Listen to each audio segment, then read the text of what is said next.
Fato 1. A evolução não constrói uma escada para o ser humano. Ela não tem objetivo, finalidade ou roteiro. É uma rede infinita e ramificada de decisões onde não vence o mais complexo, mas o que funciona aqui e agora. Quando a tetra mexicana de cavernas mergulha na escuridão eterna, seus olhos se tornam apenas um gasto de energia, e gerações depois ela nasce cega, compensando a visão com uma linha lateral hipersensível e o olfato. Os peixes gelo-etárticos vivem com o sangue quase transparente. Perderam hemoglobina e glóbulos vermelhos, mas desenvolveram proteínas anticongelantes e economizaram no custoso sistema de transporte de oxigênio. Na água gelada, ele é abundante de qualquer maneira. Mixoários parasitas, parentes das águas-vivas, reduziram-se a minúsculos sacos com um conjunto mínimo de órgãos.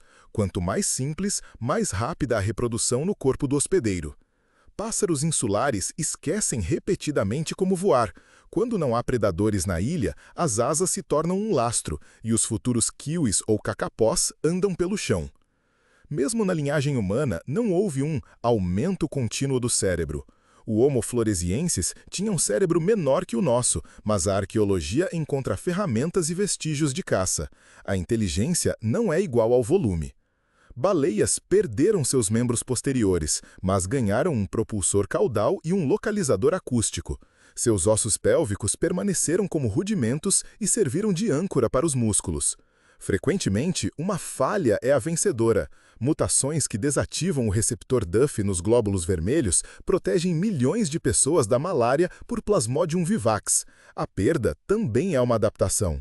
O quadro da evolução não é uma marcha, mas uma dança com o ambiente. Um passo para trás, um passo para o lado, às vezes um salto mortal, e cada movimento é justificado pelas condições em que ocorre. Fato 2. Suas células são aliadas migrantes. Cada uma abriga uma bactéria antiga e vestígios de vírus ancestrais, sem os quais você simplesmente não teria nascido. As mitocôndrias são descendentes de alfa-proteobactérias que colonizaram um ancestral eucariota há cerca de 1,8 a 2 bilhões de anos. Elas têm seu próprio DNA circular, ribossomos bacterianos e uma dupla membrana, como um convidado que foi engolido. Com o tempo, uma parte significativa de seus genes migrou para o núcleo e agora centenas de proteínas mitocondriais são sintetizadas no citoplasma e importadas para dentro através de portões proteicos especiais. Na verdade, a organela tornou-se uma fábrica de energia semidependente. O mesmo aconteceu com os cloroplastos das plantas, são cianobactérias domesticadas, e em algumas algas, os cloroplastos são até tetramembranados, um vestígio da ingestão secundária de um eucariota fotossintético já existente. No entanto, a regra não é absoluta. Foi encontrado um organismo unicelular monocercomonoides que não possui mitocôndrias de forma alguma. Ele construiu caminhos alternativos para reações críticas e vive sem o simbionte energético. A proporção de DNA viral no genoma humano é de cerca de 8%. São remanescentes de retrovírus que outrora infectaram nossos ancestrais e se estabeleceram para sempre. Um desses presentes são as proteínas da família sincitina, antigas capas virais que agora unem as células do trofoblasto e ajudam a formar a placenta em mamíferos.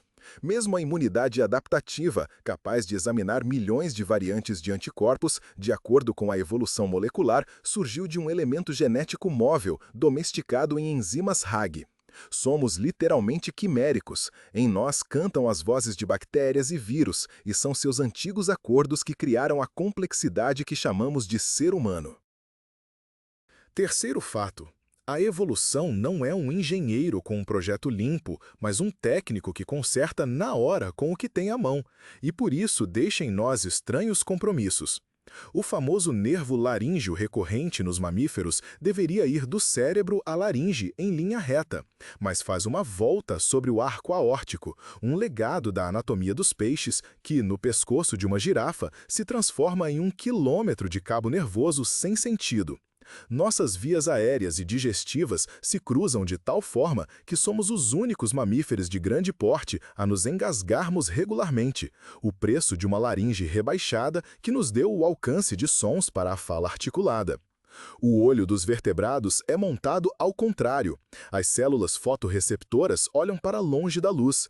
Os fios nervosos passam por cima, formando um ponto cego. Na lula, a óptica é montada de forma mais racional. Os receptores ficam voltados para a luz e não há ponto cego. A locomoção bípede é uma vantagem na economia de energia e no campo de visão, mas o dilema obstétrico torna o parto mais perigoso. Uma pelvis estreita para a marcha e uma cabeça de bebê grande para o cérebro, daí a longa impotência dos recém-nascidos e a necessidade de uma cultura de cuidados. A seleção balanceada também deixa cicatrizes. O alelo da hemoglobina S em heterozigose protege contra a malária tropical, mas em dose dupla causa anemia falciforme. O sangue coagula rápido o suficiente para nos salvar de hemorragias, mas esse mesmo mecanismo nos torna vulneráveis a trombos e derrames. Um conserto forte demais mata. O apêndice foi por muito tempo considerado desnecessário, mas acabou sendo uma área de tecido imune e provavelmente um reservatório de microbiotas. No entanto, sua inflamação ainda requer o bisturi. A evolução não otimiza no geral, ela remenda localmente e a tempo. E por isso o ser humano não é um ápice, mas um museu ambulante de soluções de contorno bem-sucedidas, cada uma com um preço específico em vulnerabilidades e riscos. Quarto fato: a evolução pode ser rápida, tão rápida que é visível em escalas de tempo humanas, e isso quebra a imagem habitual de milhões de anos ou nada. Nas Galápagos, os ornitólogos Peter e Rosemary Grant observaram durante décadas como os bicos dos tentilhões mudavam literalmente em poucas temporadas. A seca de 1977 selecionou aves com bicos fortes para sementes duras. O posterior El Niño selecionou as de bicos mais finos, e o tamanho médio flutuava com o clima. Na Grã-Bretanha, a fuligem industrial tingiu de preto a mariposa Biston betulária. As mariposas escuras sobreviviam em troncos fuliginosos e, após a limpeza do ar, as formas claras retornaram em décadas. No Adriático, na ilha de Podmercharo, lagartos podarces introduzidos desenvolveram válvulas no intestino e uma cabeça mais massiva em poucas décadas. A transição para uma dieta herbívora exigiu uma remodelagem do trato digestivo e da mordida. No metrô de Londres, apareceu um mosquito próprio. A população subterrânea de Culex aprendeu a se reproduzir o ano todo nos túneis, a caçar mamíferos e cruza mal com seus parentes da superfície, um isolamento emergente bem debaixo dos nossos pés. As três espinhas, ao passar do mar para lagos de água doce, perdem repetidamente suas armaduras ósseas ao longo de dezenas de gerações. Mutações em um gene regulador-chave mudam rapidamente a armadura quando há menos predadores e também menos cálcio. Os furacões têm uma marca evolutiva. Após tempestades em ilhas caribenhas, anoles com ventoses maiores nos dedos e outras proporções de membros sobrevivem com mais frequência, e isso é mensurável já na geração seguinte. A cidade é um novo continente. O trevo nas metrópoles produz menos cianeto. As aves escrevedeiras cantam em frequências mais altas e os melos comuns migram menos. E, claro, as bactérias. Sob a pressão dos antibióticos, elas desenvolvem enzimas tesoura, que extraem ou destroem medicamentos e compartilham a receita de resistência através de plasmídios. A evolução não é um passado em um museu, é um processo que, neste exato momento, está escrevendo notícias no parque do lado de fora da janela e na sua farmácia. Quinto fato: a natureza às vezes escolhe não a sobrevivência, mas a sedução, o que subverte a lógica. A seleção sexual pode impulsionar características para um luxo absurdo ou extremos arriscados se conferirem uma vantagem no acasalamento. A cauda do pavão é um clássico. É pesada, visível para predadores e requer recursos, mas o próprio fato de o macho conseguir carregar uma antena dessas e não morrer serve como um sinal honesto de qualidade, o princípio do handicap de Amot Zahavi. No veado irlandês, segundo estimativas de paleontólogos, a envergadura das galhadas chegava a 2 metros. É uma arma e uma vitrine ao mesmo tempo, e não um erro da natureza, como gostavam de escrever em livros antigos. Os machos dos pássaros do paraíso dedicam horas a danças e cenografias com objetos encontrados. Os machos dos pássaros batedores constroem instalações com frutas de objetos brilhantes, alinhando a perspectiva para parecerem visualmente maiores. Puro teatro, por trás do qual está a seleção das fêmeas. Nas moscas com olhos pendiculados, as fêmeas preferem caules mais longos, e esse capricho se transfere para a geometria facial da espécie. Há também mundos inversos. Nos cavalos marinhos e peixes-agulha, a gestação é masculina, e ali as fêmeas cortejam de forma mais brilhante porque o recurso limitado é o macho com incubadora. Dentro do corpo ocorre uma segunda corrida, a dos espermatozoides. Em espécies com competição de machos, os testículos são relativamente maiores em comparação com o corpo. Nos chimpanzés, consideravelmente mais do que nos gorilas, com sistema de harém. A seleção sexual explica nossas estranhezas. O brilho, as vozes, as demonstrações de status, tudo o que não ajuda a fugir ou a obter comida, mas ajuda a ser notado e escolhido. O sexto fato. A evolução gosta de repetir soluções bem-sucedidas repetidamente e em diferentes linhagens. A convergência mostra que a vida tem fórmulas favoritas, às quais chega por caminhos distintos. O olho de câmera da lula e do humano é semelhante, como dois projetos de um mesmo engenheiro. Lente, íris, retina. Apenas nos cefalópodes os receptores são voltados para a luz e não há ponto cego. A mesma função, montagem diferente. A ecolocalização em morcegos e cetáceos com dentes surgiu independentemente, mas em seus genes da proteína auditiva prestina encontram-se ajustes semelhantes, uma rima molecular de origens diversas. As proteínas anticongelantes nas nototenias antárticas e no bacalhau do Ártico surgiram separadamente e de diferentes fontes, mas realizam o mesmo truque: impedem que cristais de gelo cresçam no sangue. Os cactos da América e as eufórbias da África são dois cactos espinhosos sem parentesco próximo. Caule suculento, folhas reduzidas, ganchos. Uma arquitetura do deserto que a natureza inventou duas vezes. De forma semelhante, diferentes crustáceos se tornam caranguejiformes, com ramos evolutivos separados que chegam repetidamente a um corpo semelhante a um caranguejo com um cefalotórax largo, um chassi conveniente para o fundo do mar. Os órgãos elétricos em peixes surgiram várias vezes, para navegação em águas turvas ou para caça, uma solução em diferentes plataformas. Em humanos, a tolerância ao leite na idade adulta não é uma única chave mutacional, mas várias independentes, na Europa e África, com o mesmo efeito. Em grandes altitudes, tibetanos, andinos e etíopes demonstram diferentes caminhos genéticos para um mesmo objetivo: viver onde o oxigênio é escasso. A convergência destrói a ilusão de arbitrariedade. O ambiente, como um diretor, impulsiona os roteiros para combinações semelhantes, e em diferentes atos da peça vemos as mesmas cenas interpretadas por atores diferentes. Um mito comum sustenta o ser humano descende do macaco, logo, os macacos são versões subdesenvolvidas de nós. A visão científica é outra, bem mais interessante. Humanos e símios atuais são ramos primos, que se separaram de um ancestral comum há vários milhões de anos, cerca de 6 a 7 milhões, segundo estimativas. Chimpanzés não são o passado, mas sim contemporâneos como nós, adaptados à sua própria nicho ecológico. Eles têm sua própria combinação de adaptações, desde a estrutura das mãos até a dinâmica social. Na linha do Homo, o registro paleontológico apresenta estágios reconhecíveis: hominíneos primitivos com uma mistura de características arcaicas e humanas, a locomoção bípede, a pelvis alterada, infâncias longas e cérebres em crescimento. Lucy, do Australopithecus afarensis, já demonstrava bipedismo seguro, apesar de sua estatura e omoplatas simiescas, enquanto o posterior Homo erectus se espalhou bem para além da África.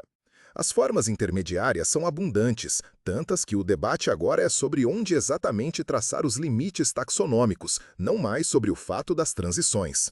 A genética oferece uma forte validação.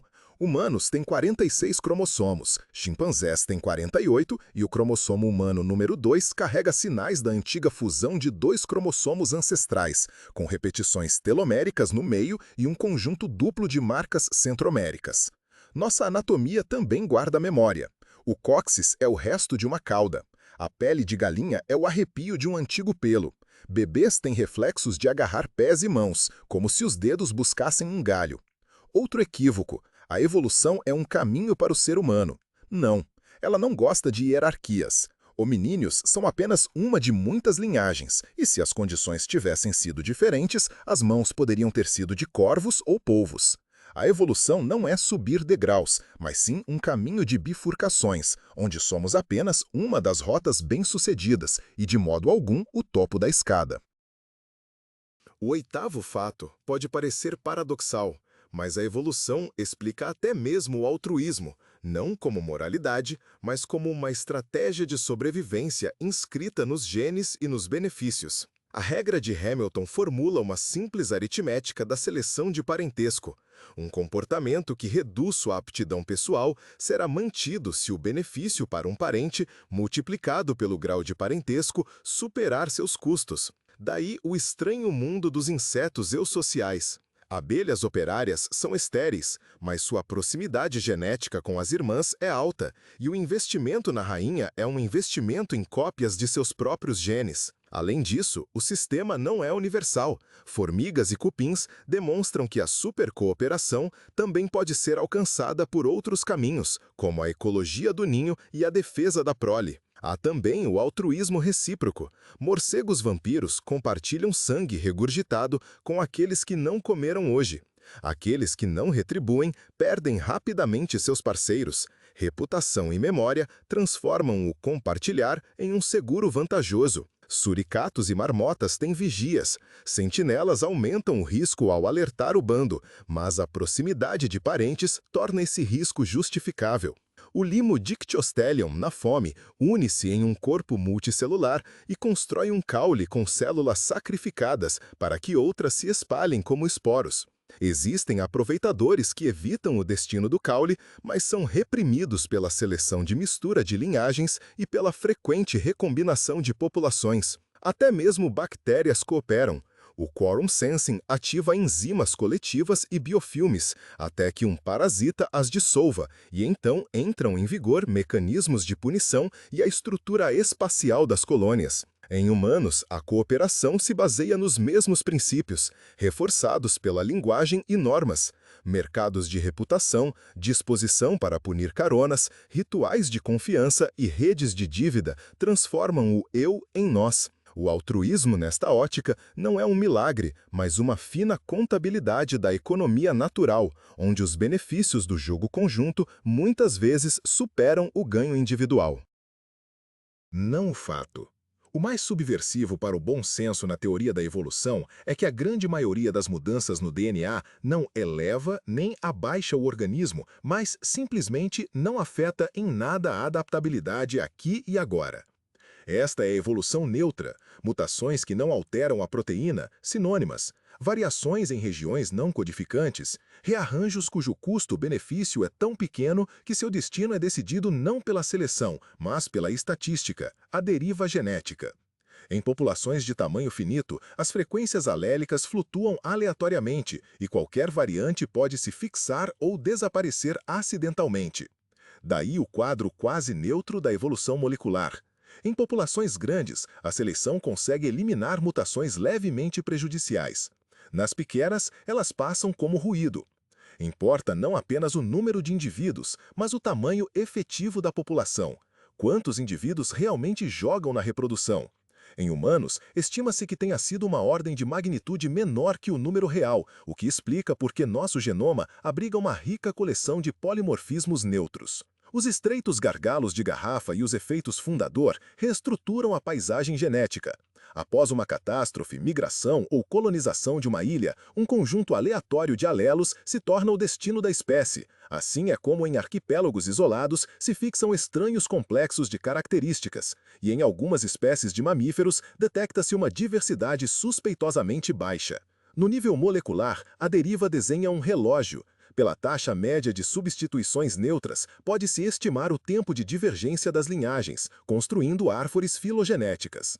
Mas neutro não significa inútil. É precisamente esse ruído de fundo que cria a matéria-prima para invenções futuras, sobre a qual a seleção depois age.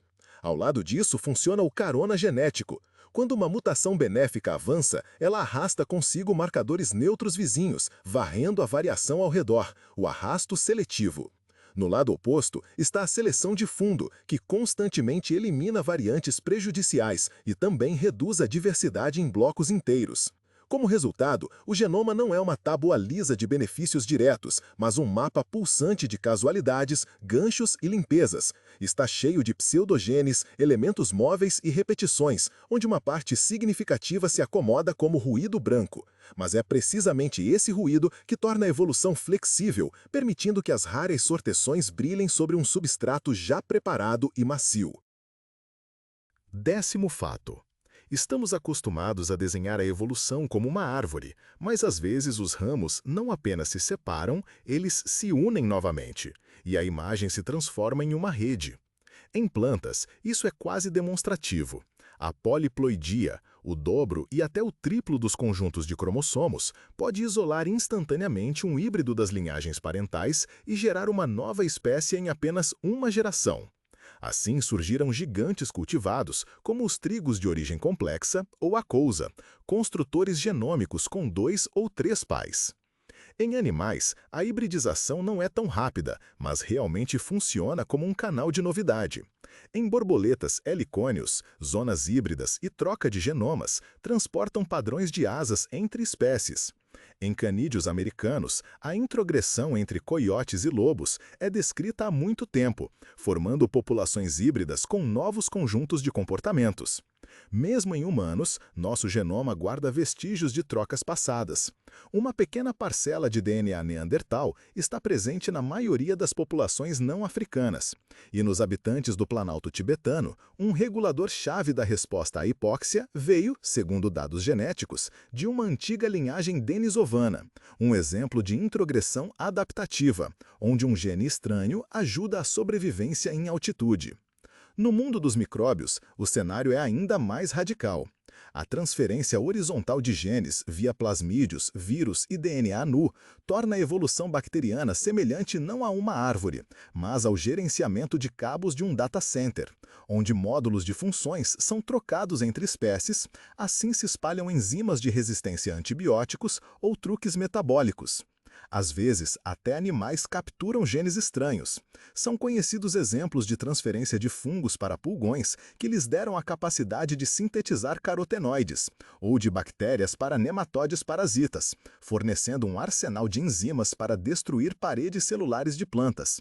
A especificação, nessa ótica, não é uma linha de frente pura, mas uma dinâmica de equilíbrios entre divergência e mistura. Existem contínuos anulares e zonas híbridas, onde as espécies são também a geografia dos fluxos gênicos. A ideia é chocante porque destrói a imagem de caixas herméticas. A evolução é também um comércio de projetos, onde um módulo bem-sucedido pode cruzar a fronteira e se tornar imediatamente combustível para o próximo ciclo de diversidade.